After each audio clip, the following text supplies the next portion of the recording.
Why are relationships so important in business, Josh? The most important part of business oftentimes is not how good you are at what you do, especially when 70% of US businesses are service providers. It is not always the best quality product that gets the client. It is oftentimes the person with the best relationships, because people work with people at the end of the day. Or one of the biggest asymmetric edges that we have in our business is we have an ultra high-end marketing company working with mid-market, which means businesses doing between 10 million and $1 billion per year. A lot of the companies we work with do well over $1 billion per year. But the reason we are able to close those clients is not because of some fancy marketing gimmick. I mean, we 100% do have the best quality service, but it's really because of the relationships that we've been able to develop. So how do you develop these relationships? Like you, for example, the way as to how you started to develop these relationships is by tattooing a guy's logo on your leg. Yeah, but we're probably not the most valuable people to go and get in a definitely relationship with. Starting to build momentum from 0 to 1 is so challenging. And so Moses said is correct. A guy's logo tattooed on my leg, which is also from my favorite book, Atlas Shrugged. But taking that one extreme step snowballed the relationship building activity. Once I started working with that guy, we did super well. And then I started working with his friends who were already super successful. And once we started working with their friends, it introduces you to their friends. And now you're really 2 to 3 relationships away from working with billion-dollar clients. That's literally all it took, was 2 to 3 relationships. And right now we're in the process of taking on 2 different clients. One is a billionaire who is the most famous commodities investor of all time, who's owned over 7 banks, and he's just took over another bank. And that one key relationship will bring us tens of millions of dollars to our company, because he has so many more connections that we will probably attract because of the quality of service that we do for him. The other person is actually the largest specialized tax company in the entire world. And I just saw him in West Palm Beach. Last week, I had an event at Mar-a-Lago, which Mar-a-Lago is Trump's home. It is a really high-end golf course that's hundreds and hundreds of thousands of dollars per year to be a member, but he had an event with 100 Fortune 500 CEOs. And so that one relationship could bring us tens of millions of dollars per year that will snowball into working with all enterprise publicly traded companies. But you notice how it's not us marketing our own service in a lot of ways. We do that as well, but you're not gonna get Kiyosaki as a client by running an ad. Yeah, I'll leave it at that. There is a different level of a talent bar that is almost exclusively comes from referral and in-person connection. And so the chances of Robert seeing an ad and moving forward is incredibly low. You really have to look at what is your model, because different models have different ways of attracting customers. If it's simple, who's gonna be your tax? But with what we're doing, oftentimes it's really just relationship building, because we're working with the highest level people in the entire world. What will it take for something like that to close? It is really key relationships. And once you talk to these people, you really have to nurture and nurture and nurture. I think it's stirring the pot a lot of the time. I guess I'll ask you this question, Josh. Do you consider yourself to be somewhat introverted in a lot of ways? Yes, I'm very introverted. I prefer not to talk to people. I get uncomfortable in almost all social interactions unless it is with older rich guys.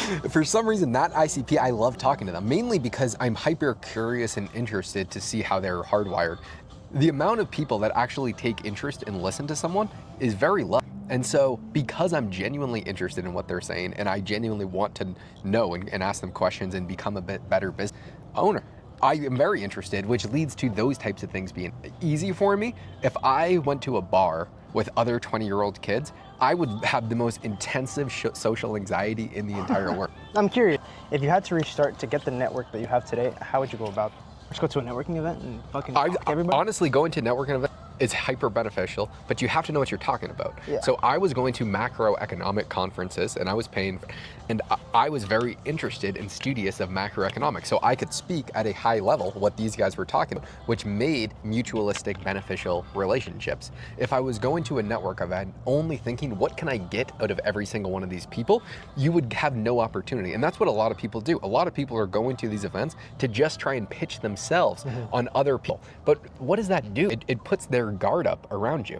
And I am never thinking, oh, I just want to get something out of this relation. I never think that way. We're actually thinking only, how can we provide as much value to every single person around us at all times? In the form, every single person that I meet, before we take them on as clients, I'm just gonna break down what they're doing, because I love talking about what we do. And so I just want to genuinely help these people. Going into a relationship with the other person in mind and never thinking, I just want to squeeze every single person for all they have, because that's what a lot of people do. And then those are the slimiest, greasiest car salesmen of all time. Who is the best salesman? The person who serves and helps as many people as possible, because that's how goodwill compounds. Both of the clients that I told you about that are probably going, both of those clients will independently add 10 figures each to our business.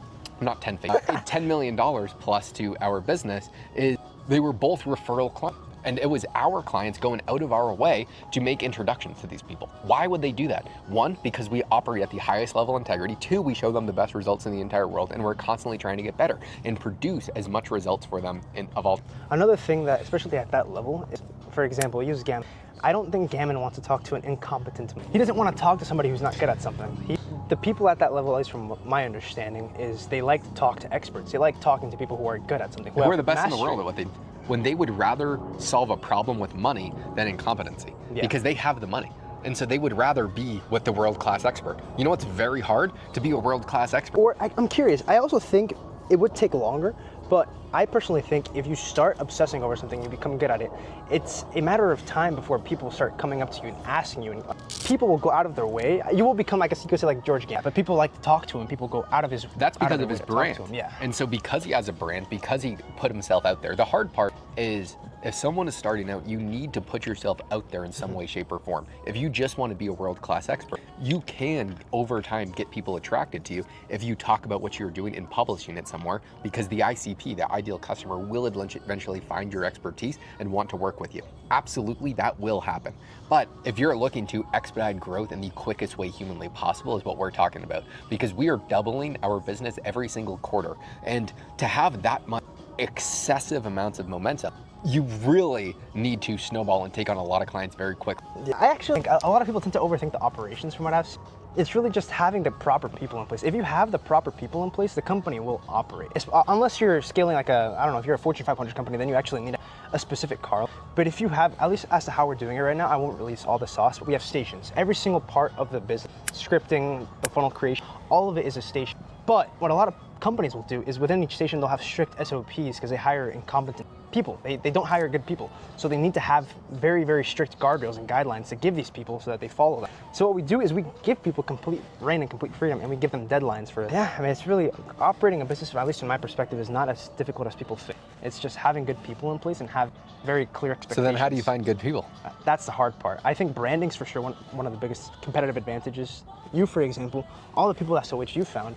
Everyone that works with them from the channel that I created, and that has led to a dream team that's able to, for us to double every single quarter. Yeah. Because people are already mission oriented, they are already believe what we are doing is the right thing, and they are passionate about it. How hard is it on earth to find people that are passionate about what they do and actually want to do it all day, every single day? Yeah. You ask any entrepreneur in the entire world, it is one of the hardest things in the entire world. And so we've structured a business around people following their passion and being able to make a fuck ton of money while they're doing it. I mean, that is the most awesome thing in the entire world. Yeah, and another thing is you have to be good at what you do. If not, people who are good are not going to fall. The reason as to why Harvard, Stanford's top graduates, every single person that is a master in the area wants to work with Elon is not only, but because Elon's actually fucking good at what he does. He understands more about rockets than 99% of people.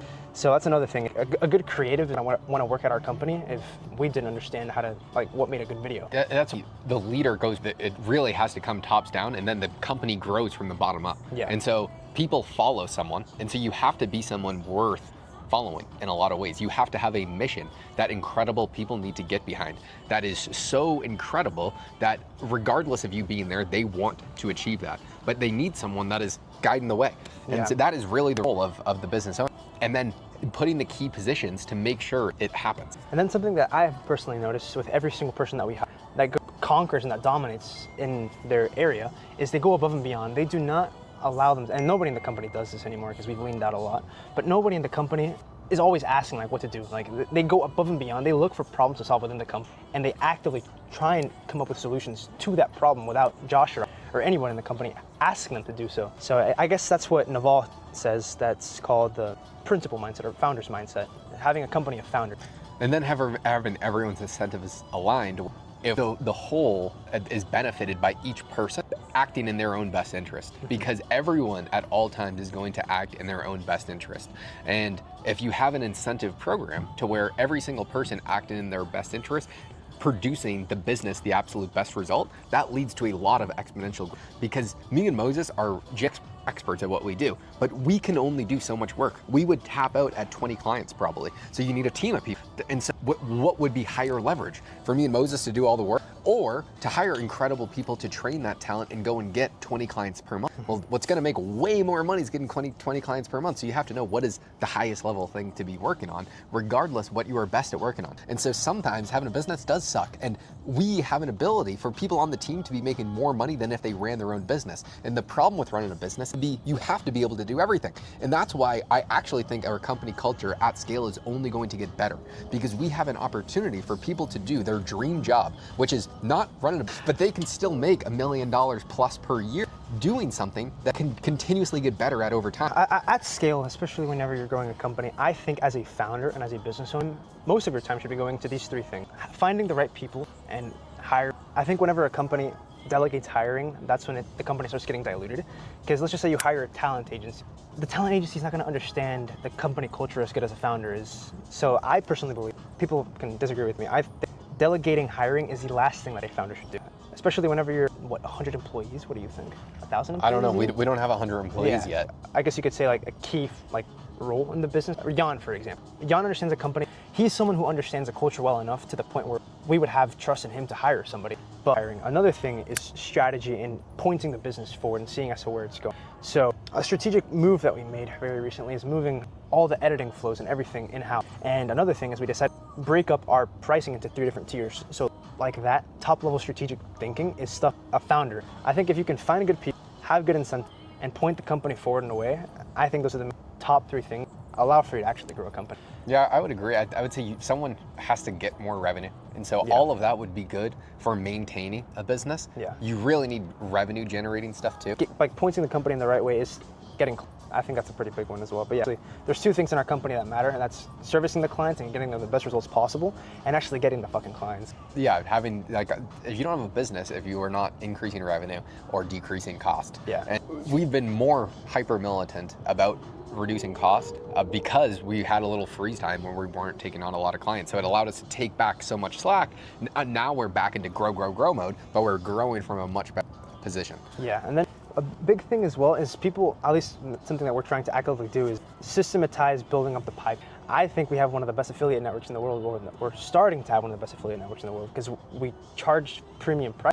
So we're able to pay people premium prices. People can literally make a living from it actually makes more sense for this guy to have zero headache and just sell people on our services. Yeah. He literally would make more money because he doesn't run an excellent business. And that's no knock. It is very hard to run a business because it's very hard to get customers and it's very hard to service those customers. And then things only go wrong and expenses always come up. The thing with running a business is all problems run up, and that shows in your P&L and in the stress and the headache and always having to go to bed with some degree of a problem, waking up with more things that have gone wrong. Like the thing is, everyone gets paid before you, but if there's anything left over, then you get everything left over. And sometimes that's a lot of money. But most of the time you take that lot of money and then you just force more growth. Yeah. And it's a fun battle. Yeah, the business owner will always be the last one to get paid, but whenever they do get paid, hopefully they get paid excellent. They get paid excellently. And I know this because I have a really good friend that paid himself a modest salary. He has a large SaaS company that they were looking to sell for $400 million.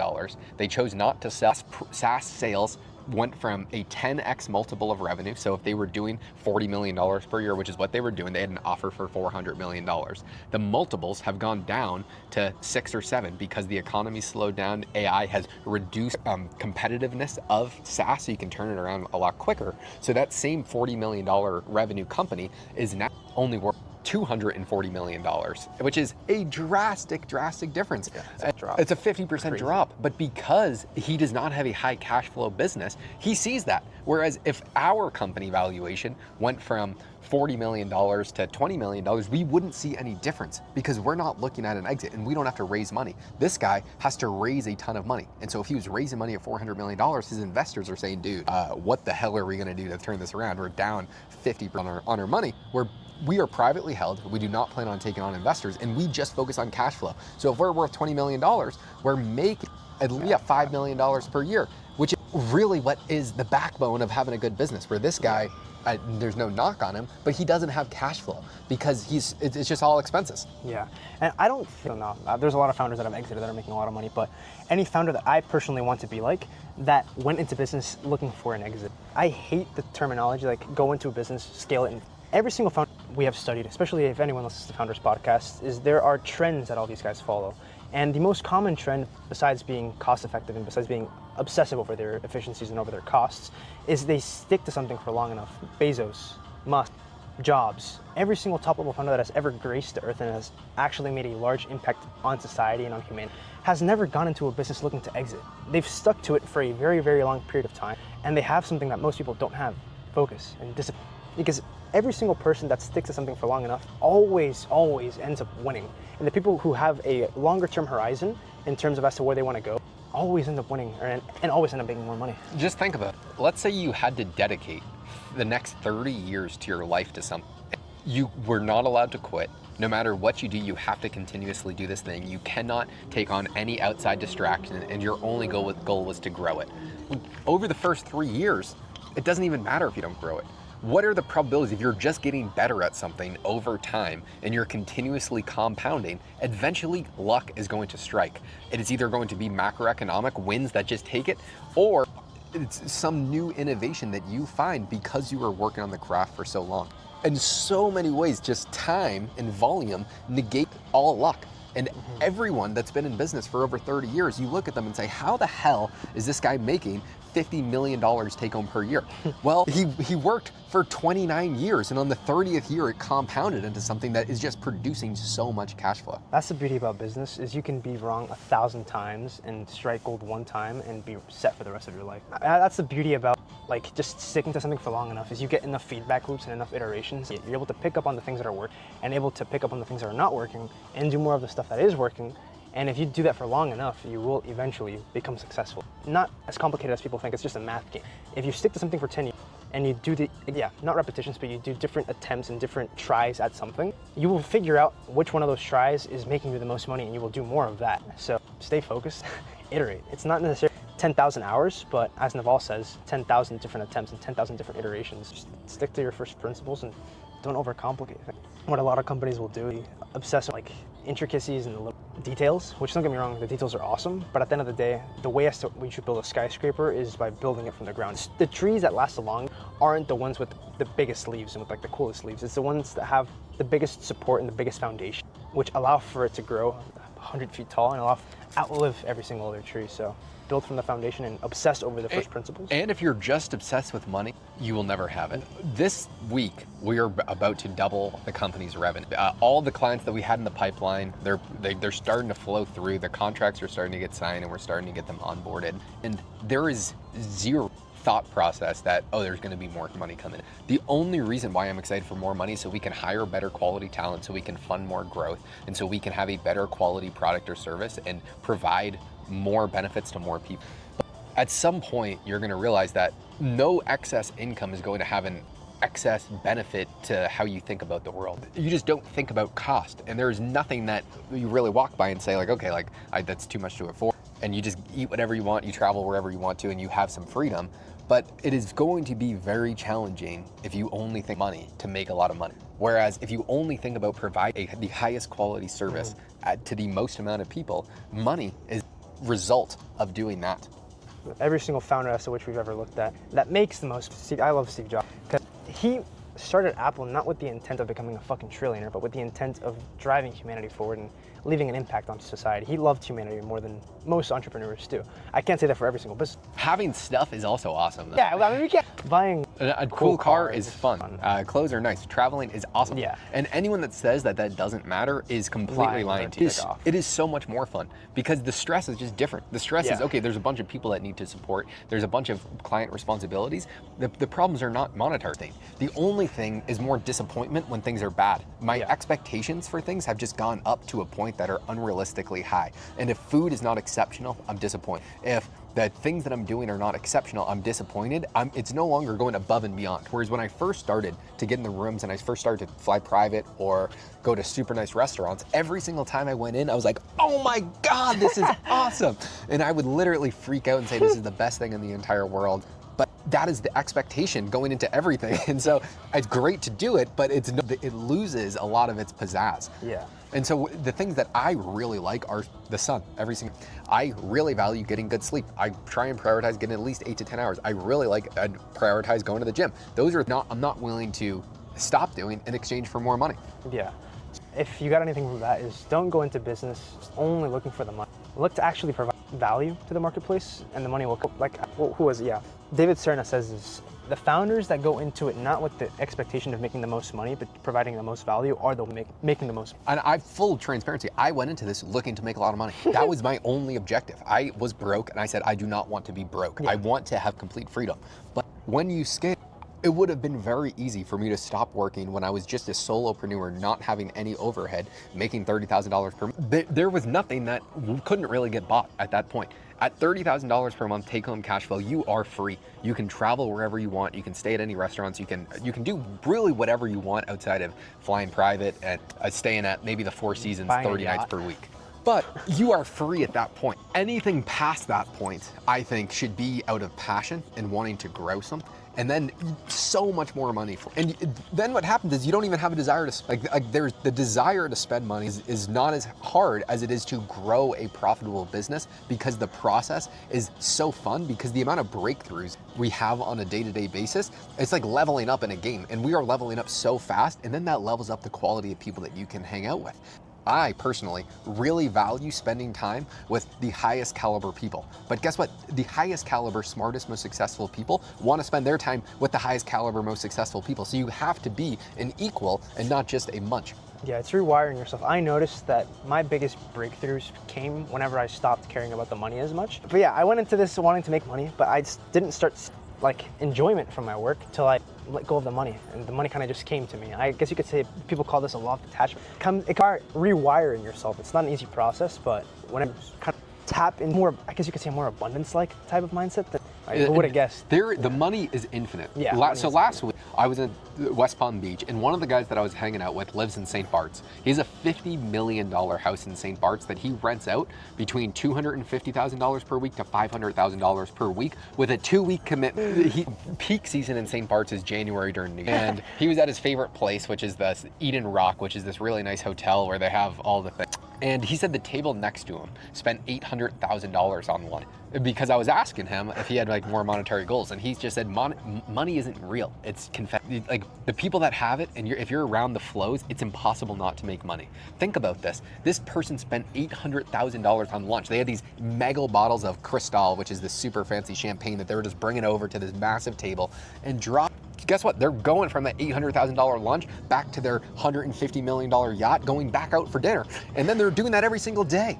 And so someone that can spend many millions of dollars on a weekly basis, now I'm going to bed thinking, how can we take on as many clients and service them at the highest quality rate? And how can we build the most strategic relationships and provide as much value to them? Yeah, the money's cool, but me personally, at least as to how I've developed my mindset, is I have become more obsessed with evolving and growing every single day and seeing the results compound within myself more than I have making money, because I know the money will come. Especially the reason as to why I'm able to think that is because I have a long-term time horizon. I know 20 years I'm gonna be a big.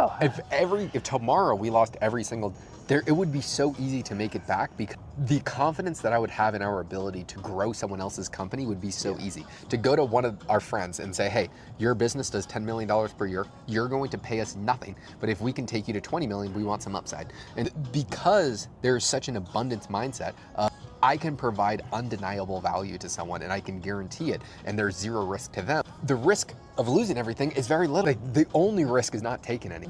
The amount of fun that I have on a day-to-day basis is more than I could have dreamed of. The retard 17-year-old that thought of starting a business couldn't even comprehend how fun evolving would be. And so now I would say, without a shadow of a doubt, my life is better than a future that I could have conceptualized in my dreams. On a day-to-day basis, I'm living a better quality of life than I ever thought was imaginable. And a big thing is also not becoming obsessed with the end goal, but becoming obsessed with the process.